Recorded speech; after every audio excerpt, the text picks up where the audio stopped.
Hello friends, welcome back to my channel. तो आज मैं लेके आई हूँ आपके लिए एक और नई कहानी। कहानी का नाम है ये रिश्ता क्या कहलाता है। अरे सुनती हो? हाँ, क्यों नहीं सुनूंगी। भाई थोड़ी हो गई हूँ, माना बालों में सफेदी आ गई है, आंखों में चश्मा चढ़ गया है। पर सुनो जी, कान मेरे बराबर सुनते हैं। अच्छा बोलो, क्या कह रहे थे? चलो थोड़ा बाजार की तरफ चलते हैं, तुम्हें कुछ सामान चाहिए था ना। लिस्ट बना ली क्या बनानी है? लिस्ट क्या बनाना, मुंह जुबानी याद है मुझे। थैला रख लो, चलो बाहर निकलो, ताला लगा दूं। कहाँ चले गुप्ता जी? नमस्कार खारे साहब, बस यूं ही पास के बाजार तक थोड़ा सामान भी ले लेंगे और टहलना भी हो जाएगा। चलो सामान तो सब ले लिया, 1 मिनट ठहरो, तुम्हारे जूड़े के लिए गजरा लेना तो रह गया। ठहरो, मैं लेकर 2 मिनट में आता हूँ। अरे रहने दो ना, क्या गजरा वजरा, कहाँ रोड क्रॉस करते फिरोगे? गाड़ियों की तेज रोशनी में वैसे भी तुम्हारी आंखें धुंधली पड़ जाती हैं। छोड़ो, रहने भी दो, कहाँ सफेद बालों में गजरा लगाऊंगी। सुनते कहाँ हैं किसी की, मानेंगे थोड़ी ही, चले गए। इतनी देर हो गई, आए क्यों नहीं? ये भीड़ सी क्यों हो रही है वहां? कहाँ रह गए? फोन लगाती हूँ, पता नहीं क्या लेने गए, क्या लेने लग गए। कोई मिल गया होगा, बतियाने लग गए होंगे।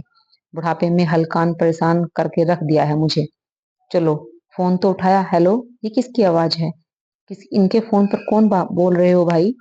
मैडम, ये एक्सीडेंट हो गया है इन भाई साहब का, इनके हाथ में ये फोन है। सुनते ही मैं दौड़ पड़ी।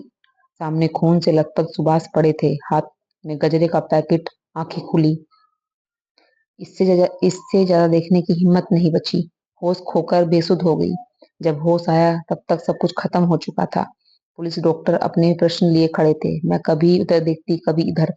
डॉक्टर ने आहिस्ता आहिस्ता सच्चाई से रूबरू करवाया।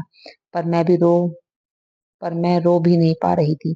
कुछ समझ नहीं आ रहा था, कान जैसे बंद हो गए। सन्नाटा सा पसर गया हो जैसे। रिश्तेदारों को बुलाने के लिए कहा, किसे बुलाऊं? प्रेम विवाह की परिणति ससुराल से बाहर निकलकर हुई। ये तेजी सासू ने दहलीज पर कदम न रखने दिया। एक माँ ने उसका बेटा छीन लिया। ऐसे बद्दुआ दी उस माँ ने कि माँ बनने का सौभाग्य भी न मिला। भाई के आग्रह पर उसके बेटे को गोद लिया। वो भी स्वार्थवश अपने सपने पूरे करने के लिए विदेश गया और वहीं का होकर रह गया। भाई की साजिश समझ आई, पर क्या करते। वक्त गुजर गया, हम कुछ न कर सके। सुभाष अपने जीते जी नेत्रदान का संकल्प ले चुके थे। उनकी मर्जी अनुसार उनके नेत्र एक नवयुवती को लगाए गए। वो ऑपरेशन के लिए पहले अपने पति का हाथ थामे मुझसे मिलने आई। पैरों में झुकी तो कलेजे से लगा लिया, अलग सा स्पर्श लगा। जोर से भी खींच लिया और आंसुओं को रोका। बांध मेरा टूटकर बह निकला।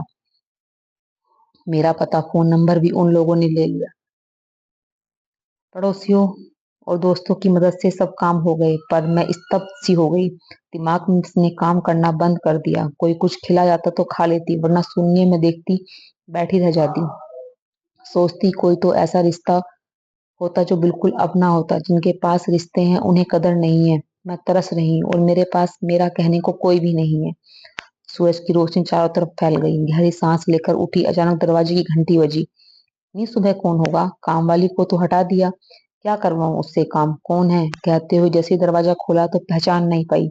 सामने एक पति पत्नी खड़े थे। दिमाग पर जोर दिया तो याद आया, इसी लड़की को सुभाष जी ने अपनी आंखें लगवाई थी।